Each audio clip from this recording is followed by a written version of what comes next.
Shalom, selamat pagi, selamat siang, dan malam dimanapun wilayah Anda saat ini berada.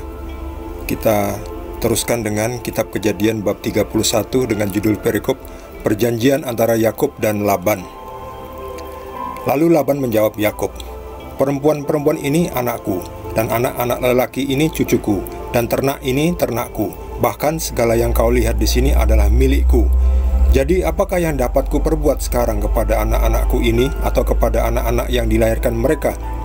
Maka sekarang marilah kita mengikat perjanjian, aku dan engkau, supaya itu menjadi kesaksian antara aku dan engkau."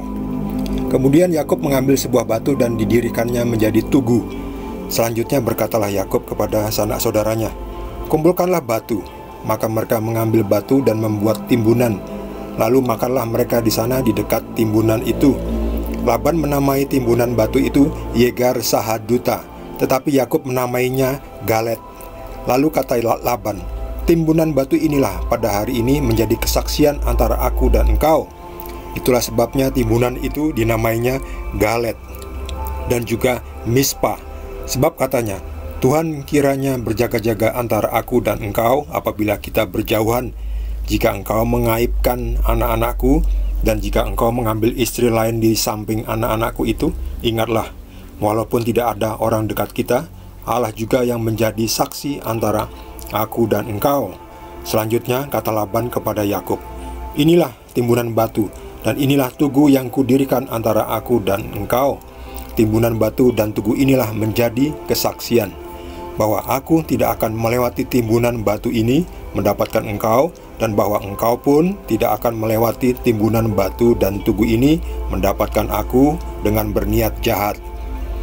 Allah Abraham dan Allah Nahor, Allah ayah mereka, kiranya menjadi hakim antara kita." Lalu Yakub bersumpah demi yang disegani oleh Ishak ayahnya. Dan Yakub mempersembahkan korban sembelihan di gunung itu. Ia mengundang makan sanak saudaranya, lalu mereka makan serta bermalam di gunung itu. Keesokan harinya, pagi-pagi, Laban mencium cucu-cucunya dan anak-anaknya serta memberkati mereka. Kemudian pulanglah Laban kembali ke tempat tinggalnya. Demikianlah sabda Tuhan. Setelah tidak bisa mencari atau menemukan terafim yang hilang, yang dicuri oleh Rahel, akhirnya Laban, ya sudahlah, diikhlaskan. Kemudian Yakub dan Laban akhirnya mengadakan perjanjian dengan ditandai dengan membangun sebuah tugu dari batu. "Marilah kita mengikat perjanjian, aku dan engkau, supaya itu menjadi kesaksian antara aku dan engkau." Sebelumnya Laban ini mengklaim bahwa semua ternak itu miliknya dia. "Ternak ini ternakku, bahkan segala yang kau lihat di sini adalah milikku." Padahal itu sudah menjadi miliknya Yakub, sebab Yakub sudah bekerja lebih dari 14 tahun ditambah 6 tahun untuk mendapatkan upahnya, yaitu domba-domba yang coreng-coreng dan belang-belang. Tapi ya, ini memang Laban orangnya agak curang. Tapi akhirnya Laban juga mau mengikhlaskan karena memang itu menjadi upahnya Yakub. Lalu dibuat perjanjian dengan membangun sebuah tugu. Didirikannya menjadi tugu batu-batu itu. Laban menamai timbunan batu itu Yegar Sahaduta, tetapi Yakub menamainya Galet.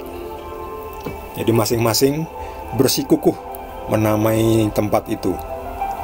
Laban menamainya Yegar Sahaduta, Yakub menamainya Galet. Padahal yang membuat itu Yakub, yang membuat tugu itu Yakub. Tapi ya sudah, supaya ada kesepakatan. Jadi setelah membuat batu-batu ini, mereka lalu makan-makan dulu.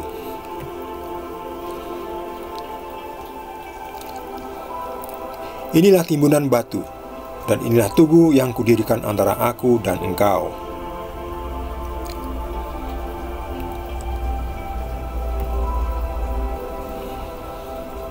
Timbunan batu dan tugu inilah menjadi saksi bahwa aku tidak akan melewati timbunan batu ini untuk mendapatkan engkau, dan bahwa engkau pun tidak akan melewati timbunan batu dan tugu ini mendapatkan aku dengan berniat jahat.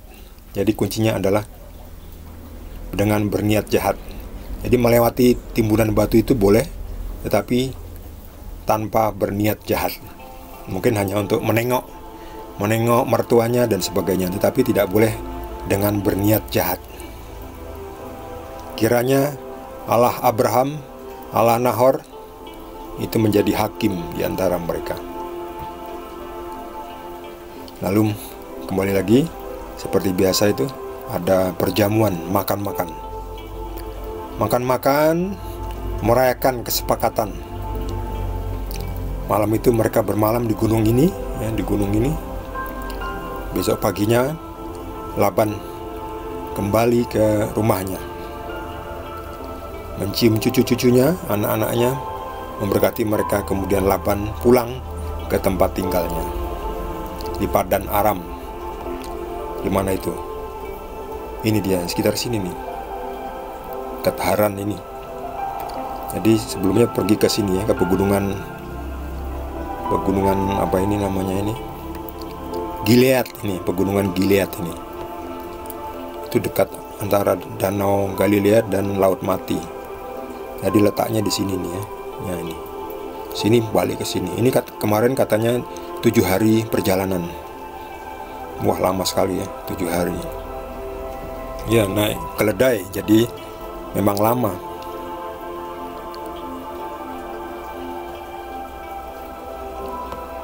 Kemudian keesokan harinya mereka berpisah.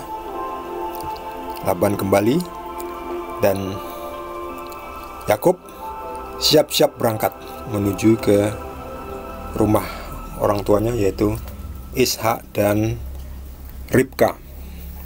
Sudah 20 tahun tidak ketemu mereka. Ya, 20 tahun, jadi sudah punya anak ini.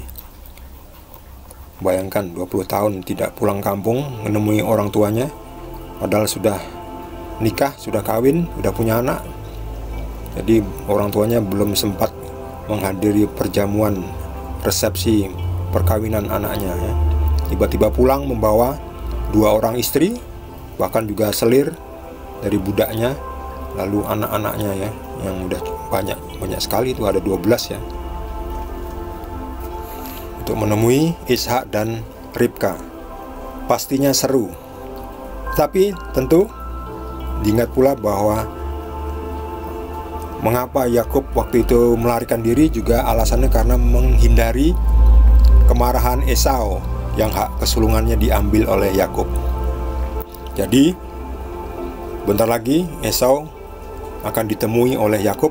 Yakub pasti was-was harus menghadapi Esau, deg-degan.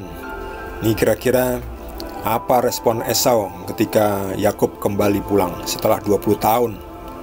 Mudah-mudahan kemarahannya sudah reda. Tapi pastinya kita lihat nanti di video berikutnya, di perikop berikutnya. Pastikan Anda subscribe bagi yang belum subscribe, dan juga di like. Kita akan ketemu lagi di video berikutnya, masih dari Kitab Kejadian. Terima kasih. Tuhan Yesus berkati kita semua.